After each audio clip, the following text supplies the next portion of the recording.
చూస్ country delight, live better. ఇప్పుడే country delight యాప్ని download చేసుకోండి. బట్టి హైప్ క్రియేట్ చేసి మందిని మోసం చేసి ఎన్ని రోజులు ఇస్తుంది? ఆత్మవంచన, ప్రజావంచన.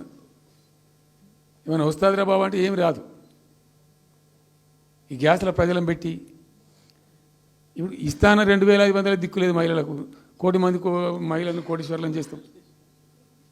కాంగ్రెస్ మంత్రులంతా ఒకటే పాట పాడు. ఏమి ఎట్లా చేస్తావా 1 కోటి మంది మహిళలను కోటీశ్వర్లను? నీ దగ్గర ఉంటేనా? ఉన్న రెవెన్యూ పీకింది రాష్ట్రాన్ని, లోపలికి అయిపోయింది. మేము ఉన్నప్పుడు గ్రోత్లో 50% లేదు. అసలు మీ గ్రోత్ గురించి అవగాహన ఉందా? ఎట్లా ఒక్కొక్క రూపాయి కూడబెట్టాలి, ఎట్లా తీసుకుపోవాలి? నేను ముఖ్యమంత్రి అయిన తర్వాత నన్ను ఎంతమంది టెంప్ట్ చేసినా ఐఏఎస్ ఆఫీసర్లు వాళ్ళు వీళ్ళు ₹1 రిజిస్ట్రేషన్ ఛార్జ్ పెంచారు నేను 4 ఏళ్ళ దాకా. Not even single rupee. ఉల్టా నేను వాళ్ళని పిలిచి మీకు ఏం కావాలి, రియల్ ఎస్టేట్ బాగా మంచిగా చేసుకుపోవాలి, హై క్లాస్ రావాలి అంటే ఎట్లా? హైదరాబాద్లో కూడా స్కై లైన్ రావాలని చెప్పి 3 ఏళ్ళు తిప్పలవాడానండి నేను, 3 years.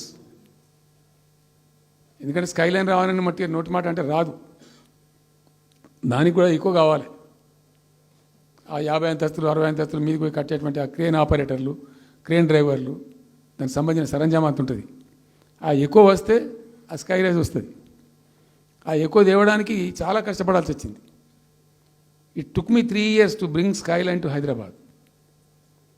మేము ఒక పద్ధతికి పోయినాం, సిస్టమ్ చేసినాం, ఓపికతోని చాలా సిన్సియర్గా మంచి పద్ధతితోని వాళ్ళతో డిస్కస్ చేసుకుంటూ మాట్లాడుకుంటూ ఒక క్రమ పద్ధతిలో పోయినాం. గట్టుంటుంది పద్ధతి. కానీ మేమేమో ఆనాడు నిజంగా చెప్తున్నా, చాలా సంతోషంగా చెప్తున్నాను నేను, భూముల ధరలు పెంచినాం తెలంగాణలో. ప్రజా ఆస్తులు పెంచినాం, ప్రజా ఆస్తుల యొక్క విలువ పెంచినాం. 4 ఎకరాల నోడు ధీమాతో ఉండే తెలంగాణలో. కొద్దిగా డాంబర్ రోడ్డు అంటుకునే 4 ఎకరాల నోడు 50 లక్షల కాడికి అమ్మితే నాకు 2 కోట్ల శ్రీమంతుని అని చెప్పుకున్నాడు కాలర్ ఎగరేసుకొని. ఇవాళ ఏమైనాయండి భూముల ధరలు? కుప్ప ఊలిపోయినాయి. ఇంట్లో అమ్మాయి పెయింట్ ఉంటే ఒక ఎకరం అమ్మి చేద్దాం అనుకుంటే కొనే దిక్కులేదు సార్ అని కళ్ళకి నీళ్ళు పెట్టుకుంటారు ప్రజలు. ఇవాళ లేదు, ఒక ఎకరా కూడా అమ్ముడు పోతలేదు, ఇప్పుడు కొంటలేడు. దిక్కు లేకుండా అమ్ముకుంటే ఇష్టం వచ్చిన అడ్డమైన ధరలకు అమ్ముకోవాలి. సో ఈ అరాకిరి మాటలు చెప్పి అడ్డమైన హామీలన్నీ ఇచ్చి నీకు చేసాదగాక కేవలం రాజకీయ అధికారమే మా లక్ష్యం అనే పద్ధతిలో ఇచ్చి ఇలా ప్రజలను వంచి అటు రైతాంగాన్ని నడిపిస్తున్నారు, పేద ప్రజలు నడిపిస్తున్నారు, పేద విద్యార్థులు నడిపిస్తున్నారు, రిటైర్డ్ ఎంప్లాయీస్ నడిపిస్తున్నారు. పచ్చి అబద్ధాలు. కేసీఆర్ చేసిన అప్పులకు వడ్డీలు కట్టలేకపోతున్నావా? కావు ఉతికింది కదా, ఈ చెంప ఆ చెంప వాయించింది కదా. ఎంత కడుతున్నారు? తీసుకున్న అప్పులు ఏంటంటే 2,90,000 కోట్లు మొత్తం కలిపి చెప్పారు కదా చాలా స్పష్టంగా.